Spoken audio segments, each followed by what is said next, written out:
Il ne faut pas diaboliser un produit comme notre produit du champagne. Il est absolument nécessaire qu'on réagisse parce que sinon c'est vrai que demain on n'aura même plus le droit d'écrire champagne sur nos étiquettes et ça commence à faire un peu beaucoup. Comme un souffle de révolte au-dessus des bulles dorées. Les viticulteurs au bois en ont assez. Après la cigarette, voilà qu'on s'attaque à l'élixir sacré des Français, le vin. La modernisation de la loi E20 de 2001 prévoit entre autres la suppression de la publicité pour tous les alcools. Et chez les producteurs de champagne au bois, la pilule ne passe pas. Nous, on est des producteurs et on doit vendre, et on veut vendre sans aucun sentiment de culpabilité. On ne fait pas de poison.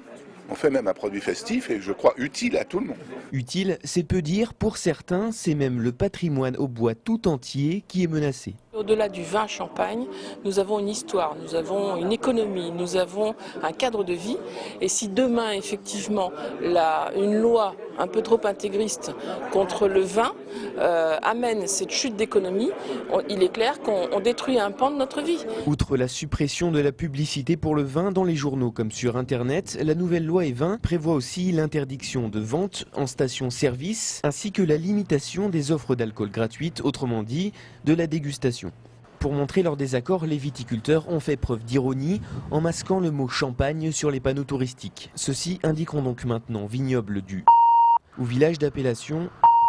C'est un acte de colère et on souhaite être entendu et on espère que ce sera relayé au niveau national, et, enfin, je veux dire par toutes les régions productrices de vin, et puis surtout que ce sera entendu par nos députés. Les députés des régions viticoles ont déjà obtenu une première concession. Roselyne Bachelot, ministre de la Santé, a affirmé mardi dans Le Figaro qu'elle ne s'opposerait pas à la publicité sur Internet, à condition qu'elle soit réglementée. Rien ne sera définitif avant janvier prochain et l'examen par le Parlement de ce nouveau projet de loi.